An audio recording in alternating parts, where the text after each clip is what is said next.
Female support group Eve for Life is appealing to the public to desist from judging victims of domestic abuse. Her remarks come following an incident in Cornwall Mountain in Westmoreland. Kimberly Petty has our story.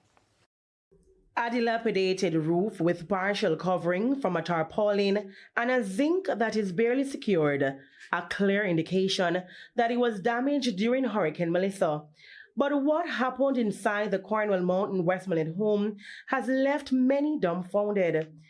The female resident was rescued by the police after she was tortured by her boyfriend. Boy, come on, the things are weird. For real. Go in and look for this. So what do you hear happened? We hear that he must stay up a woman up there and must burn him up with the hotel and something like that. I must say that beating. I don't feel good. It's not a good thing for the community, you know.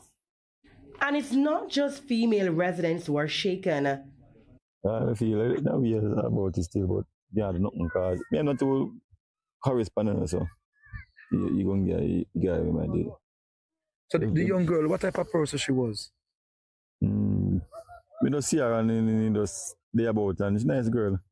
Gooden, pictured here in a wheelchair on December 9, was taken to hospital for severe burns. It's alleged that she was tied up before her boyfriend poured hot water on her. She died days later. He was picked up by the cops the following day.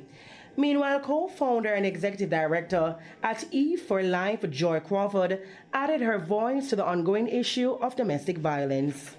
Those of us who are the gatekeepers, the policymakers, the influencers, let's stop judging the women, you know.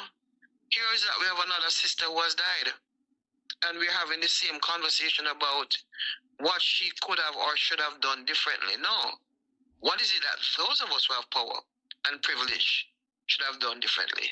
Ms. Crawford said she is deeply concerned about the practice of victim blaming. I think too often we keep putting the question to the victim. Why didn't she? Where should they go? Why don't they call? Do they know who to call? And that is a part of the process. But the bigger part is that women who are in an abusive situation require support. They require the community, and they require the laws of our country. They require the action of our gatekeepers and the police to act swiftly and to act decisively. Kimberly Petty for TVJ News.